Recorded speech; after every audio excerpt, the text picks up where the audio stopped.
Contents जो थे वो भी अब कोई सीक्रेट डोमेन में नहीं रहे, बल्कि इंटरसेप्ट एक अदारा है अमेरिका का ही, जिसने कि अपने सोर्स जो उन्होंने कहा था कि हमें मिलिट्री में से किसी सोर्स ने हमारे साथ शेयर किया है, उसकी बेसिस के ऊपर ये कंटेंट्स जो थे, उसकी जो साइफर के कंटेंट्स थे वो पब्लिश कर दिए। क्लियरेंस के नाते हुकूमत पाकिस्तान एक स्ट्रॉन्ग डिमाश सर्व करेगी on the government of the United states of America, Islamabad में भी और वाशिंगटन डीसी में। ये जो कंस्पिरेसी की बात करते हैं, ये भी रियलिटी नहीं है, क्योंकि इस सिलसिले में हमारे पास 2 नेशनल सिक्योरिटी कमेटी की मीटिंग्स के मिनट्स। जॉन लू साहब ने जो अपनी टेस्टिमनी में इसका इयादा किया कि ये मौजूद है, लेकिन उन्होंने ये भी कहा कि इसके जो कंटेंट्स हैं वो उनसे एग्री नहीं करते। साइफर की रियलिटी को कल उस हियरिंग में भी एक्सेप्ट किया गया है, और दैट मीन्स कि खान साहब, इमरान खान साहब ने कभी झूठ नहीं बोला। आप लोगों के तशरीफ लाने का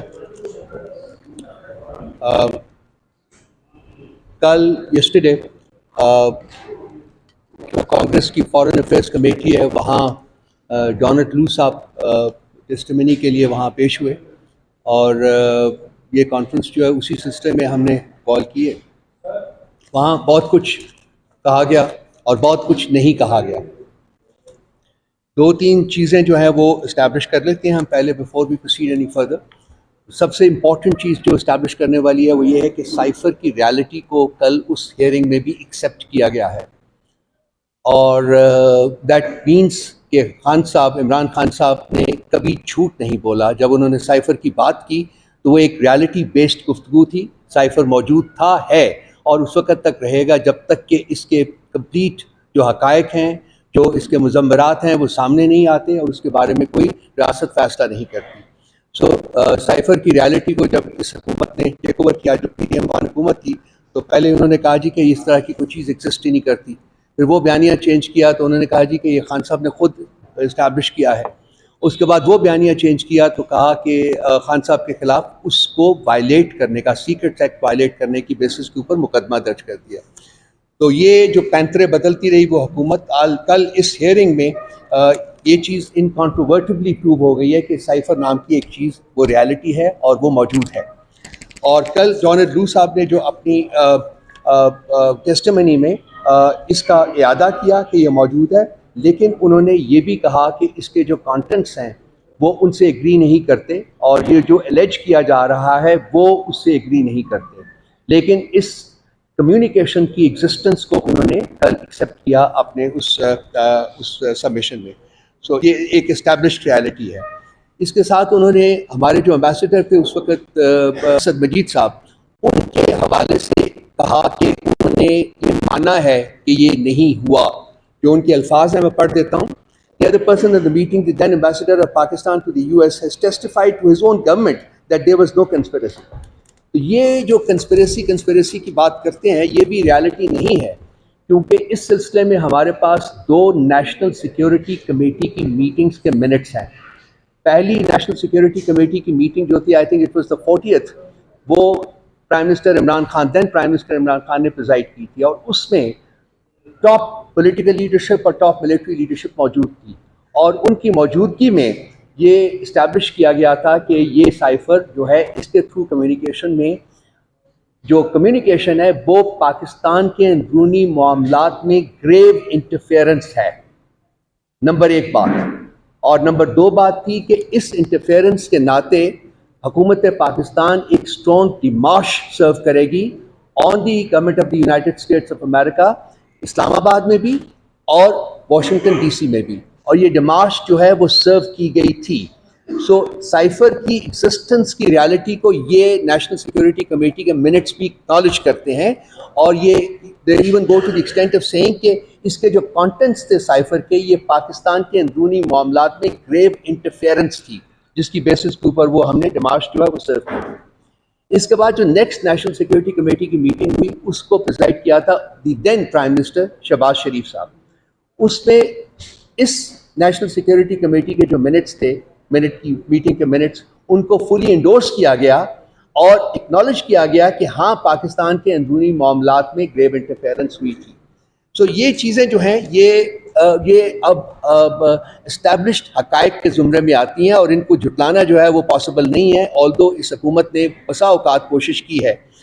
अब उसके कंटेंट्स जो थे, जो उस साइफर के कंटेंट्स जो थे, वो भी अब कोई सीक्रेट डोमेन में नहीं रहे, बल्कि इंटरसेप्ट एक अदारा है अमेरिका का ही, जिसने कि अपने सोर्स जो उन्होंने कहा था कि हमें मिलिट्री में से किसी सोर्स ने हमारे साथ शेयर किया है, उसकी बेसिस के ऊपर ये कंटेंट्स जो थे, उसकी जो साइफर के कंटेंट्स थे वो पब्लिश कर दिए थे। और इसमें मैं आपको पढ़ के सुना देता हूँ कि जो रेलेवेंट पैराग्राफ है कि डोनाल्ड लू साहब ने हमारे एम्बेसडर को क्या कहा। उन्होंने कहा कि I think if the no confidence vote against the Prime Minister Imran Khan succeeds, all will be forgiven in Washington because the Russia visit is being looked at as a decision by the Prime Minister Imran Khan. Otherwise, I think it will be tough going ahead. तो ये वो threat है जिसकी बात इमरान खान साहब बसा औकात कर चुके हुए हैं और बार बार रीइटरेट कर चुके हैं। पार्टी की पोजीशन भी वही है कि पार्टी के पाकिस्तान के मामलात में साइफर के थ्रू इंटरफेयर किया गया था, पाकिस्तान की पॉलिसीज़ के ऊपर इम्पैक्ट करने की कोशिश की गई थी।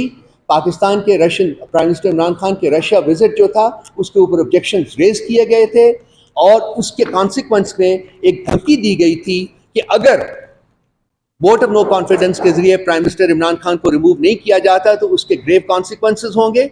हाँ, अगर आप रिमूव कर देते हैं तो सब कुछ भुला दिया जाएगा।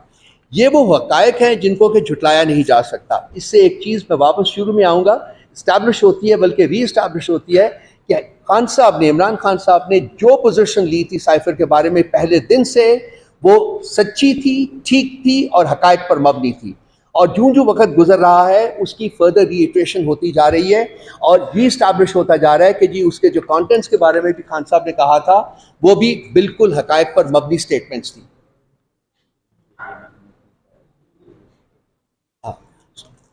दूसरी जो बात मैं इसके साथ साथ करना चाहता हूं कि इस वक्त इमरान खान साहब के ऊपर जो मुकदमा चल रहा है वो सीक्रेट ट्रायल है। इस तरह के जी एक सीक्रेट थी, साइफर जो थी एक स्टेट सीक्रेट थी और उसके कंटेंट्स को डाइवर्ज किया गया।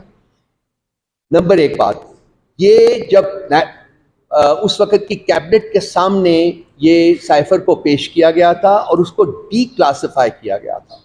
अब वो लोग जो कि डिप्लोमेटिक लैंग्वेज से आगाह हैं, मेरा ख्याल आप सब लोग भी होंगे, तो जब एक डॉक्यूमेंट डी क्लासिफाई कर दिया जाता है तो वो सीक्रेट के जुमरे में नहीं रहता, वो एक डॉक्यूमेंट पब्लिक डॉक्यूमेंट हो जाता है।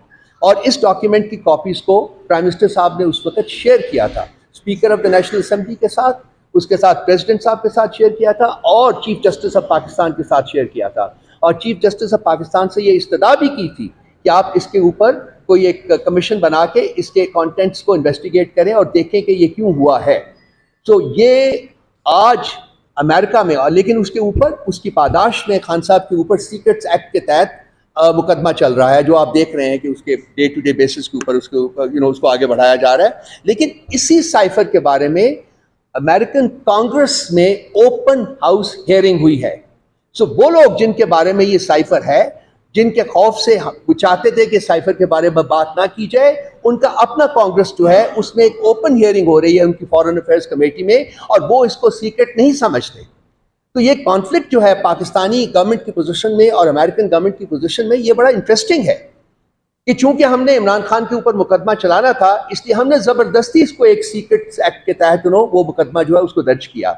लेकिन जिनके खौफ से हम ये नहीं चाहते थे कि हम साइफर का नाम मेंशन करें या हम उसके कंटेंट्स के बारे में बात करें, उनकी अपनी कांग्रेस में, चूंकि वो एक डेमोक्रेसी है, सो वहाँ उनके हकूक़ हैं और वो उस कांग्रेस में वो इसको ओपनली डिस्कस कर रहे हैं, इसके कंटेंट्स को भी डिस्कस कर रहे हैं और इसके अलावा और भी बहुत सारे जो मसाइल हैं पाकिस्तान के बारे में इस वक्त, उनके बारे में भी वहाँ डिस्कशन की।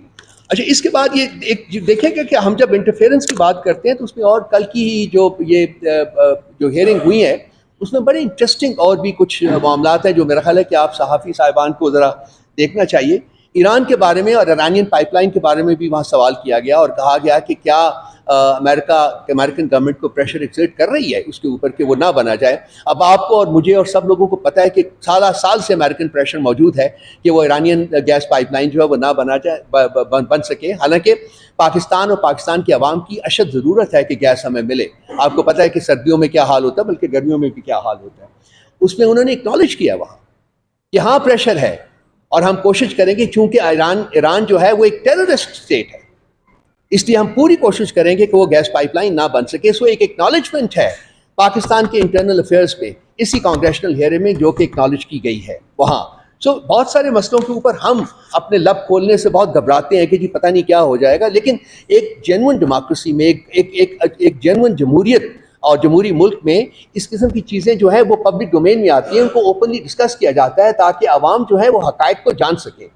हमारी अनफॉर्चुनेटली कोशिश ये है कि हम आवाम से हकायक छुपाने की कोशिश करते हैं, उनको बताने की कोशिश नहीं करते, और अगर किसी ज़ुमरे में उनको पता भी चल जाए तो फिर एक गवर्नमेंट की तरफ से डिनाइल शुरू हो जाता है, जैसा कि साइफर के मामले में बार वो डिनाइल जो है वो दिया गया। सो एक तो ये मैं आप लोगों के वसातत से ये आगे बात पहुँचाना चाहता था कि खान साहब की सदाकत जो है वो एक दफ़ा फिर इस्टेब्लिश हो गई है कि उन्होंने जो कुछ कहा और जो कुछ पोजीशन उन्होंने पाकिस्तान के स्ट्रेटेजिक इंटरेस्ट के लिए ली वो हर उस हेड ऑफ द गवर्नमेंट को लेनी चाहिए जो कि इक़्तिदार में आता है। अनफॉर्चुनेटली वो नहीं किया गया और उनके बाद आने वाली हुकूमतें जो थी उन्होंने पाकिस्तान के नेशनल इंटरेस्ट्स को कॉम्प्रोमाइज़ किया है और खौफ के साए में वो हुकूमत चलाते हैं। लेकिन एक independent Pakistan with an independent foreign policy जो है उसके लिए कोई सख्त कोई जुस्तजू है वो नहीं की जाती। वो सिर्फ इमरान खान की ज़ात थी जिन्होंने पाकिस्तान को जेन्युइन डेमोक्रेसी और जेन्युइन फ्रीडम एंड सॉवरेंटी जो है उसकी इस्टेब्लिश करने के लिए कोशिश की। कल ही की हेयरिंग में जो दूसरी बात वहाँ बात की गई है वो पाकिस्तान के इलेक्शंस के बारे में की गई है और वहाँ बहुत कुछ कहा गया है। इलेक्शंस की क्रेडिबिलिटी को भी वो उसको भी टारगेट किया गया है, ह्यूमन राइट्स को भी टारगेट किया गया है, विमेंस राइट्स को भी टारगेट किया गया है, जो कदगन लगाए गए मीडिया के ऊपर उसके बारे में भी बात की गई है और इसके अलावा और बहुत सी चीज़ें जो कॉन्टेक्स्ट में वो की गई। बड़े पियर्सिंग सवालात थे जो कि कांग्रेसमैन ने पूछे डोनाल्ड लू से, और जो डोनाल्ड लू की टेस्टिमनी थी उसकी एक खासियत ये थी कि वो हर क्वेश्चन को स्किर्ट करते थे, वो जवाब सीधा नहीं दे रहे थे बिकॉज उनके पास जवाब कुछ था नहीं। इलेक्शन के कॉन्टेक्स्ट में भी उन्होंने कहा जी कि क्या पाकिस्तान के साथ अमेरिकन हुकूमत के ताल्लुकात डिपेंड करते हैं कि एक जेन्युइन ऑडिट हो इन इलेक्शंस का। तो उसके ऊपर डोनाल्ड लू साहब ने रिलक्टेंटली कहा कि जी पाकिस्तान और अमेरिका के ताल्लुकात डेफिनेटली डिपेंड करते हैं, उनका मुस्तकबिल डिपेंड करता है कि इलेक्शन कमीशन ऑफ पाकिस्तान किस तरीके से इन मामलात को इन्वेस्टिगेट करती है। सो इलेक्शंस में जो फ्रॉड हुआ है, इलेक्शंस में जो रिगिंग हुई है, जो मिडनाइट असॉल्ट की गई है, जो शब खून मारा गया है और जीतने वालों को हारने वालों में तब्दील किया गया है, वो भी अब एक इंटरनेशनल एरीना के ऊपर बड़ा ओपनली डिस्कस हो रहा है। हाँ, पाकिस्तान में उसके ऊपर बात करना वो अभी तक एक जुर्म है, लेकिन पर कुछ लोग कभी कुछ ऐसी चीज़ें होती हैं जहाँ के जुर्म सरजद होते रहना चाहिए, क्योंकि ये पाकिस्तान के मुस्तकबिल का, पाकिस्तान के अवाम के मुस्तकबिल का और पाकिस्तान के अपने इंटरेस्ट के मुस्तकबिल का जो है ये मामला है। तो मेरी तरफ से मैं इतना ही थी। मैं चाहूँगा कि खालिद साहब मेरे साथ बैठे हुए हैं, ये भी अगर कुछ इसके ऊपर कुछ सियासी पस मंज़र जो है पेश कर दें इसका, तो I should be grateful. Khalid साहब। बिस्मिल्लाहिर्रहमानिर्रहीम। शुक्रिया। साइफर की हकीकत तो बहुत पहले आश्कार हुई थी। पहले सवाल था पीडीएम की तरफ से, बयानिया था कि साइफर एग्जिस्ट नहीं कर, फिर और ये आपको शुरू से जाना पड़ेगा, फिर अब साइफर के ऊपर ट्रायल हो रहा है। यानी कि मुझे नहीं समझ आ रही कि किस लेवल का ये कौम से झूठ बोल रहे हैं। और फिर कहा गया कि इस साइफर से अमेरिका से हमारे ताल्लुकात खराब है। आज वहीं अमेरिका इस साइफर की ओपन हेयरिंग कर रहा है और पाकिस्तान पे इस पे बात करना जुर्म है। वहां पर जर्नलिस्ट ने पूरे का पूरा मतन शाया कर दिया, कंटेंट साइफर का शाया कर दिया। उस जर्नलिस्ट के ऊपर कोई एफआईआर नहीं है, उसके ऊपर कोई केस नहीं है कि तुमने स्टेट सीक्रेट एक्सपोज कर दिया। हालांकि उनके ऊपर ज्यादा असर होना चाहिए, क्योंकि मतन के हिसाब से उन्होंने एक जमहूरी मुल्क के अंदर, जमहूरी प्रोसेस के अंदर इंटरफेयर किया। उनको कोई प्रॉब्लम नहीं है। प्रॉब्लम यह है कि उस प्राइम मिनिस्टर ने जिसने आवाज उठाई कि ये हमारे खिलाफ ये आप जो कर रहे हैं ये गलत इक़दाम है। हमारी सॉवरेनिटी को आप चैलेंज कर रहे हैं।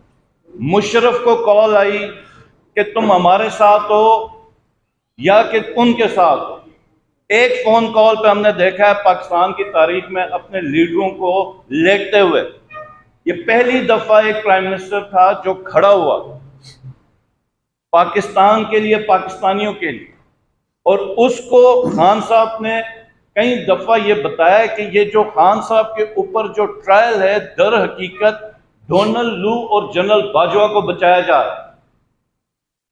और आज अगर ये कामयाब होते हैं तो फिर ये याद रखें कि आगे को कोई प्राइम मिनिस्टर, हमें कौम है, हमारा कोई भी लीडर वो खड़ा नहीं हो सकेगा जो हम आज अपने मुल्क के साथ, मुल्क के अंदर जो लीडरशिप के साथ कर रहे हैं। हमारा किसी जमात से भी ताल्लुक हो सकता है। आप जर्नलिस्ट हैं, मैं पीटीआई से हूं, कोई पीडीएम से हो, पीपल्स पार्टी का होगा, कोई पीएमएलएन का होगा, कोई पुलिस में होगा, कोई आर्मी में होगा, कोई जुडिशरी में होगा, लेकिन हम हैं पाकिस्तानी। इस कौम की, इस मुल्क की इज्जत है तो हमारी इज्जत है। अब हम डिमांड कर रहे हैं कि पाकिस्तान के अंदर ओपन ट्रायल किया जाए जनरल बाजवा का और जो असद मजीद है उसका। और ये हकीकत, इसका असर मुल्क के हर शख्स के ऊपर है कि कैसे एक आदमी पूरी 25 करोड़ की कौम को कहता है कि तुम अपने वजीर आजम को चेंज करो तो तुम्हारे साथ बेहतर होगा, वरना मुश्किल के लिए तैयार हो जाओ। तो ये कल का जो उनका ओपन ट्रायल हुआ था, सबसे पहले ये तो ट्रायल होना ही हमारे लिए बेशर्मी कि हम अपने प्राइम मिनिस्टर को प्रोसिक्यूट करें जिसके पहले हम इनकारी थे और अब उसके ऊपर हम उनको ट्रायल कर रहे हैं और वहां पर ओपन इसकी हेयरिंग हो रही है। तो मैं समझ रहा हूं कि अब इसके तमाम हक़ाइक़ को कौम के सामने लाना बहुत जरूरी है। और ये जो ट्रायल, ये जो केस चल रहा है साइफर का, हकीकत सबको पता है, हकीकत सबको पता है।